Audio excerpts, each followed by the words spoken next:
ушул карапайым кыргыз эли төлөй турган абдан чоң сумма акчаны алып, ушундан аз эле суммаларга коңшулаш Тажикстан, Казакстандар жаңыдан тез куруп, бизден да чоң мамлекеттин борборлорун ыстып атыптыр да.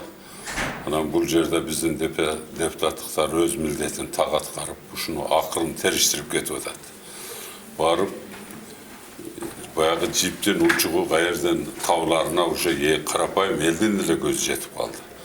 Анан азыр кол тийбестикти албаса, ал киши менде ушундай кол тийбестик бар, мени чакырышка акыңар жок, башка деп калышы мүмкүн.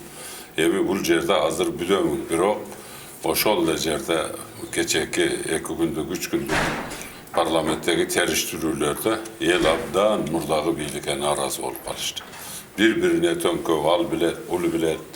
Ал эми сумма ошончо крупный, Кыргызстан 10 жылдап, 100 жылдап төлөй турган карыздын чоң сумманы ошондой мамлекет иштетерде бир аз ойлонуп, анан тыкан контролду кылыш керек.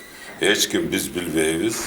Азыр эми кечегиде Сапар Исаков деген азаматыбыз мен жаңы тест иштеп атат, эски тест жарылып кетти. Ал жерде тестти реконструкция дегенде биз карапайым эл ушундай түшүнүп атабыз.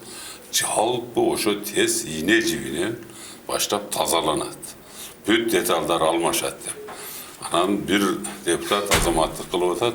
Ошол насоско герой бериш керек. Насос жарылбаганда Кыргыз эли пешене тери менен төлөй турган миллиарддаган долларлар жабылуу калып кетип, булар ал акчаны жөн алып тынып калбастан мамлекеттик переворот жасап, өздөрү мамлекетке баш ийбей, биз ушундай кыйын адамбыз деп өздөрүн элестете турган маалда аябай чоң жерден ушул маселе чукулуп каралып атат.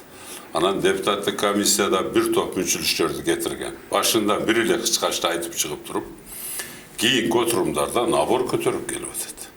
Анан буга карапайым эл абдан тыкан карап атышат да. Силердей кабарчылар телевидениеден түз көрсөткөндүктөн биз кээ бир депутаттарга нааразы болсок, кээ бир депутаттарды колдоо кылайлык деп сүйүнүп калдык. Себеби ушул карапайым эл төлөй турган чоң сумманы кимдер ушуга тиешеси болсо, кандай уурдаган болсо, ошондой төлөп берсе, биздин карапайым элге жеңилдик болот эле.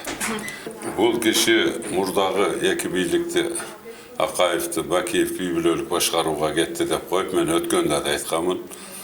Дагы кайталап айтам, ушу Сапар мага жагып калды. Бул азамат, бул Сапар бир күн айыл элеттин турмушун көрбөгөн жигит. Себеби кимде ким жетекчи болсо, элет өнүкпөй туруп, Кыргызстан өнүкпөйт. Ал эми экинчи кадрларынан айта турган болсок, менин шопурум эле деп туруп, руководитель аппарата президенттин орун басарына чейин апарды. Бул жерде сөзсүз шопурдун, Сапардын тиешеси абдан чоң. Кече ушундай актанып айтып атат, ар кандай тышкы келген инвестицияларды менин колум менен өткөн десе, бир депутат көзүнө чакчайтып туруп доказать этип берди. Сен ошол Кытай ТВ компанияны 18 жолу кабыл алгансың. Бул жерде чоң күмөн жаралып атат. Ал эми экинчи көрдүңү Сегизбаев деген бул азаматы, мунун бир тууган кайнысы экен биринчи аялда. Бул үй бүлөлүк башкаруу барып туруп, бир эле тест менен токтолуп калбастан альтернативдүү жолдон датка кеминден жыттанып атат. Ушундай өкмөткө, азыркы иштеп аткандарга парламент ушундай көзөмөл алып барса, Кыргызстанда өнүгүү болот. Бул азыркы кол тийбестикти алып атканына карапайым эл толук колдоп берет.